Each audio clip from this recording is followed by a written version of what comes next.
Robert Carson stood in his study looking at the invitation one more time. The annual charity gala, black tie, plus one expected. He was 42 years old, a successful CEO, and for the third year running, he'd be attending alone while everyone else brought their wives, their husbands, their partners. His late wife Jennifer had loved these events. She'd been gone for 3 years now, taken far too soon by an illness that had moved through their lives like a storm. Their daughter Lily had been only 3 years old then. Now she was 6, with her mother's brown hair and thoughtful eyes. Robert had tried dating. Well-meaning friends had set him up. Professional matchmakers had called, but nothing felt right. He couldn't bring himself to introduce Lily to women who might not stay, who might leave another hole in her young heart. And honestly, he wasn't ready himself. The grief had settled into something manageable, but his heart still felt closed. Like a door that had been locked for so long he'd forgotten where he'd put the key. Still, this gala was important. His company was the main sponsor. Showing up alone again would mean another evening of pitying glances and awkward conversations about his personal life. That's when his assistant Margaret had mentioned the service. Professional companions for events. No pretense of romance. Just someone to accompany you to functions where being alone felt like wearing a sign that said incomplete.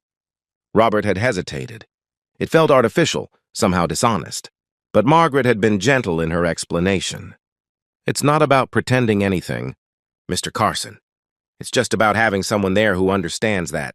Sometimes we need a little support to get through difficult social situations. Think of it as hiring someone to help you through an evening, the way you'd hire someone to help with any other professional need. So he'd made the call. The service had been professional, discreet. They'd assured him the companion would be appropriate, well-spoken and comfortable in formal settings. Nothing more, nothing less. Now, standing in his bedroom, adjusting his bow tie in the mirror, Robert wondered if he'd made a mistake. But it was too late to back out. The doorbell would ring any moment. "Daddy!" Lily's voice called from downstairs. "Someone's here!" Robert took a breath and headed down the curved staircase of their home. Through the tall windows, the evening light was turning golden, casting warm shadows across the marble entryway. When he reached the bottom of the stairs, he saw his daughter standing near the door in her favorite pink dress, the one with the tulle skirt that made her feel like a princess. She wore small white bows in her hair. She'd insisted on dressing up because Daddy's friend is coming, and standing in the doorway was the woman from the service. She was younger than Robert had expected, perhaps in her early 30s. She had long blonde hair that fell in soft waves, and she wore an elegant black dress that was sophisticated, without being ostentatious. But what struck Robert most was her smile. It was warm and genuine as she looked down at Lily, and there was a kindness in her eyes that couldn't be faked. "You must be Lily," the woman said, crouching down to the little girl's level. "My name is Claire. Your daddy asked if I'd go with him to a party tonight, and I have to say, you look absolutely beautiful in that dress." Lily beamed. "It's pink. That's my favorite color. What's yours?" "Well, I've always loved blue," Claire said thoughtfully. "Like the sky on a really clear day. But pink is wonderful too." "It's happy." Robert found himself standing there, momentarily forgotten, watching this exchange. There was something about the way Claire spoke to Lily, not talking down to her, but truly engaging with her as a person. It reminded him of how Jennifer used to be with their daughter. "I'm Robert," he said finally, stepping forward. "Thank you for coming." Claire rose and extended her hand. Her handshake was firm but gentle. "Claire Morrison. It's nice to meet you. Are you Daddy's girlfriend?" Lily asked with the directness only children possess. Claire's smile didn't falter. "No, sweetheart. I'm just a friend who's going to keep your daddy company tonight at his work party. Sometimes grown-ups like to have a friend with them at parties, just like you probably like having friends at your birthday parties." "Oh," Lily said, processing this. "That makes sense. Daddy doesn't have very many friends anymore. Not since Mommy went to heaven." The words hung in the air. Robert felt his throat tighten. But Claire's expression remained gentle, understanding without pity. "Well, then I'm glad I can be his friend tonight," Claire said softly. The housekeeper, Mrs. Walsh, appeared from the kitchen. She was a grandmother figure, who'd been with the family since before Jennifer's death, and she'd helped raise Lily in the years since. "There's my girl," Mrs. Walsh said. "Come on, Lily, let's let your father and Miss Claire head to their party. We have a movie to watch and popcorn to make. Can Claire stay for a little bit first?" Lily asked. "I want to show her my drawings." Robert started to explain that they needed to leave, but Claire caught his eye and gave a small nod. "We have a few minutes," she said. So they found themselves in Lily's playroom. Surrounded by toys and books and the cheerful chaos of childhood, Lily proudly showed Claire her latest artwork, drawings of flowers and houses and stick figure families. "This is Mommy," Lily explained, pointing to one figure with yellow hair. "She's in heaven now. And this is Daddy and me. And this," she pointed to a space she'd left blank. "This is where someone new might go someday. But I don't know who yet." Robert's heart clenched. Claire knelt beside Lily, looking at the drawing with genuine attention. "That's beautiful," Claire said. "And you know what? It's okay not to know yet. Sometimes the best people come into our lives when we least expect them." After a few more minutes, they said goodbye to Lily and headed out to Robert's car. The drive to the hotel where the gala was being held was quiet at first. "I'm sorry," Robert said finally, about Lily's questions. "She's at that age where she's very direct." "Don't apologize," Claire said. "She's lovely, and she's processing loss in the way children do, openly and honestly. There's wisdom in that." "She loved you immediately," Robert observed. "She doesn't usually warm up to people that quickly." Claire was quiet for a moment. "Children have good instincts about people. They haven't learned to pretend yet." "Can I ask," Robert said carefully, "how you ended up doing this work? The companion service, I mean, if that's not too personal." Claire looked out the window at the city passing by. "It's not too personal. I was a teacher for several years, elementary school. I loved it, but I had to step away to take care of my mother when she got sick. After she passed, I needed something flexible while I figured out what came next. A friend told me about this service, and I thought, why not? It's not what people think it is. It's actually quite meaningful sometimes, helping people through events that might otherwise be difficult for them." "I'm sorry about your mother." "Thank you." "It was 2 years ago." "She had Alzheimer's, and by the end, she didn't remember me. But I sat with her every day anyway, because love doesn't require memory." Robert found himself moved by this woman's quiet strength. There was something genuine about her, something that made him understand why Lily had responded so warmly. The gala was everything Robert had expected. The ballroom glittered with chandeliers, elegant people mingled with champagne flutes, and a string quartet played in the corner. His colleagues and their spouses greeted him, and for once, the greetings didn't come with pitying looks or awkward questions about his personal life. Claire played her role perfectly, but role wasn't quite the right word. She was simply herself, gracious, intelligent, able to hold conversations about art and business and life with equal ease. She didn't pretend to be his girlfriend or his date. When people asked, she simply said she was a friend who'd accompanied him, and somehow that simple honesty made everything feel less artificial. During dinner, seated at a table with other executives and their partners, Claire charmed everyone with stories about her teaching days, about the funny things children say and do, about the wisdom that comes from spending time with young minds. "You must miss it," one of the wives said. "Teaching, I mean." "I do," Claire admitted. "But I learned something important while caring for my mother. Sometimes life takes us on detours, and we have to trust that there's a reason. Maybe I'm meant to do something different now, or maybe I'll go back to teaching with a new perspective. I try not to rush the journey." Robert found himself studying her as she spoke. There was a peacefulness about her, an acceptance of life's uncertainties that he envied. He'd been so focused on controlling everything since Jennifer's death, on maintaining stability for Lily, that he'd forgotten how to simply let things unfold. After dinner, during the dancing portion of the evening, Claire excused herself to call and check on a friend. Robert stepped out onto the balcony, needing a moment of quiet. He was standing there, looking at the city lights, when his phone rang. It was Mrs. Walsh. "I'm sorry to bother you, Mr. Carson, but Lily is asking for you. She can't sleep and she's getting upset." Robert's heart sank. This had been happening more lately, Lily's anxiety at bedtime, her fear that he wouldn't come home. "I'll be right there," he said. He found Claire inside and explained the situation. "I'm so sorry. I need to go. I can have my driver take you home and send your payment." "Don't be silly," Claire said. "Let me come with you. I'd like to say goodnight to Lily anyway." Robert started to protest, but something in Claire's expression stopped him. It wasn't pity. It was simply kindness. They drove back to the house in comfortable silence. When they arrived, Mrs. Walsh met them at the door. "She's in her room," the housekeeper said. "Poor little thing. She had a nightmare about you not coming back." Robert's chest tightened. He hurried upstairs, with Claire following at a respectful distance. Lily was sitting up in bed, her eyes red from crying. When she saw Robert, she burst into fresh tears. "Daddy, I had a bad dream that you went away like Mommy." Robert scooped her up, holding her tight. "I'm here, baby. I'm right here.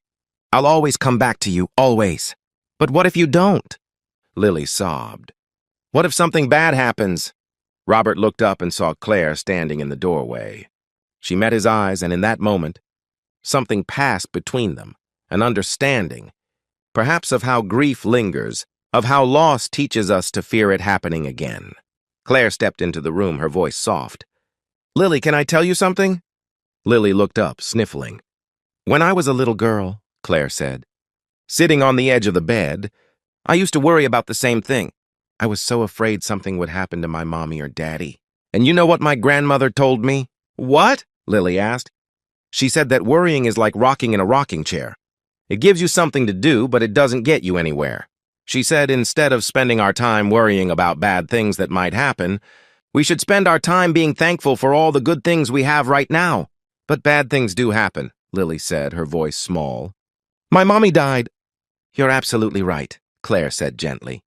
"Bad things do happen, and it's not fair, and it hurts. But you know what else is true?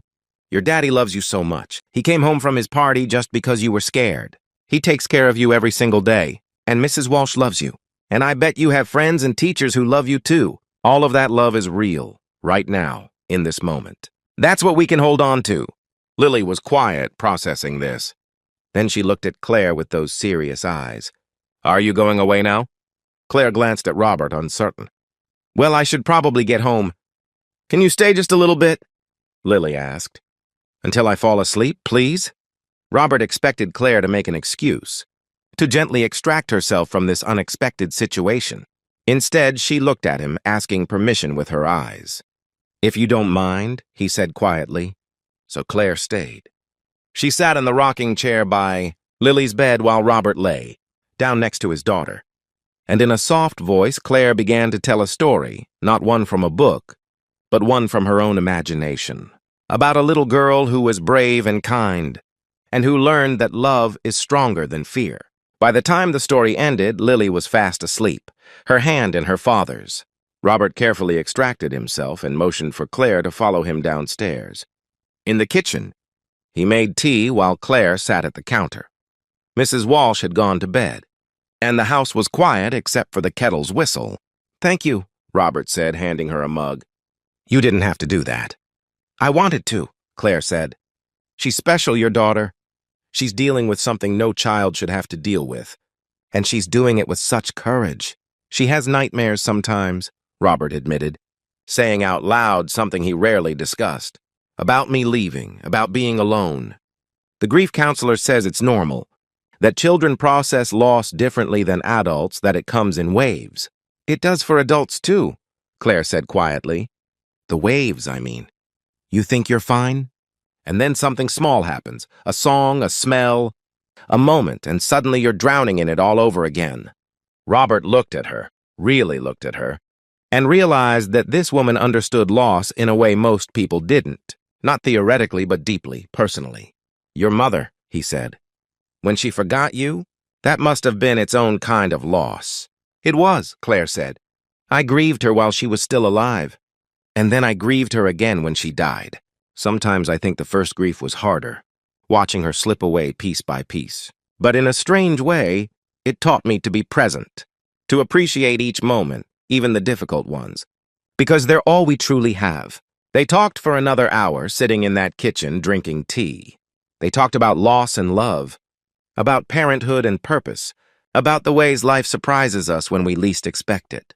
Robert found himself sharing things. He hadn't told anyone his fears about failing Lily, his loneliness, his uncertainty about the future, And Claire listened, really listened, in a way that made him feel heard rather than judged. Finally, she glanced at the clock. "I should really go?"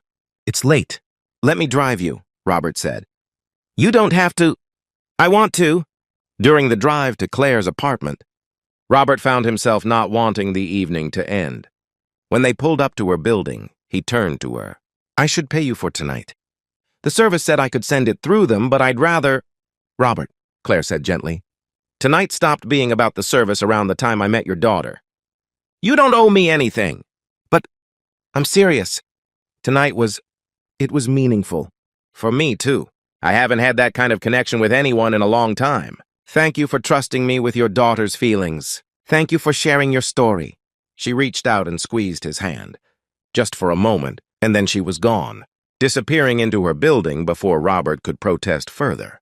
He drove home in a kind of daze, his mind replaying the evening. When he got back, he looked in on Lily, who was sleeping peacefully now. And he realized something had shifted inside him. Like a door he hadn't known was closed, had opened just a crack. The next morning, Lily was at the breakfast table, pushing her cereal around her bowl when she looked up at Robert. "Daddy, can Claire come back?" "She's probably very busy, sweetheart." "But I liked her. She was nice. And she made me feel better when I was scared." Robert knew he should explain that Claire had been hired just for the party, that it was a one-time thing. But instead, he found himself saying, "I liked her too." "Can she stay forever?" Lily asked with the simplicity of childhood, where everything seems possible and nothing is complicated. "Forever is a very long time, sweetheart." "But could she come visit? Could we see her again?" Robert thought about Claire's kindness, about the way she'd stayed when she didn't have to, about the conversation that had stretched into the small hours of the morning. "Maybe," he said. "Let me see what I can do." He called the service first to settle the bill. But when he asked if they could pass along his contact information to Claire, they were apologetic. "We can't give out our companion's information, but if she wants to reach you, she's welcome to." Robert felt a strange disappointment. He'd missed his chance. But that afternoon, his phone rang with an unknown number. "Robert?" It was Claire's voice. "I hope you don't mind. I got your number from the information you provided to the service. I wanted to check on Lily. How is she today?" And just like that, they were talking again. About Lily at first, but then about other things. Claire mentioned a new art exhibit at the museum. Robert mentioned that Lily loved art. Claire said she'd love to take Lily sometime, if Robert was comfortable with that. And Robert found himself saying yes. That first museum visit turned into others. Claire would come by on Saturday afternoons, and she and Lily would paint or draw or read together. She never overstepped, never tried to replace Jennifer, but she brought light and laughter into their home. Robert found excuses to be around during these visits. He'd work in his study with the door open, or he'd suggest they all get ice cream afterward. And slowly, over weeks and then months, something grew between him and Claire. Not rushed or forced, but natural, like a plant growing toward sunlight. They took things slowly, so slowly. Robert needed to be sure this was right for Lily. Claire needed to be sure. Her feelings were genuine. They went on actual dates, dinners, walks, quiet conversations. And each time, Robert felt that door in his heart opening a little wider. One evening, 6 months after that first gala, Robert and Claire were sitting on his back porch while Lily played in the yard, chasing fireflies in the gathering dusk. "I need to tell you something," Robert said. Claire looked at him, waiting. "When I called that service, when I asked for someone to accompany me to the gala, I was just trying to get through one difficult evening. I never expected this. Any of this." "Neither did I," Claire said softly. "But here we are. And I find myself thinking about you constantly. About your laugh, about the way you are with Lily, about the conversations we have. I haven't felt this way since Jennifer, and it terrifies me." "Why does it terrify you?" "Because I lost her. Because I know how much it hurts. Because I'm afraid of loving someone and losing them again." Claire took his hand. "Robert, I can't promise you that nothing bad will ever happen. Life doesn't work that way, as we both know too well. But I can promise you that I'm here now, in this moment, and I care about you and Lily more than I ever expected to. We can choose to be afraid of what might happen, or we can choose to be grateful for what we have right now.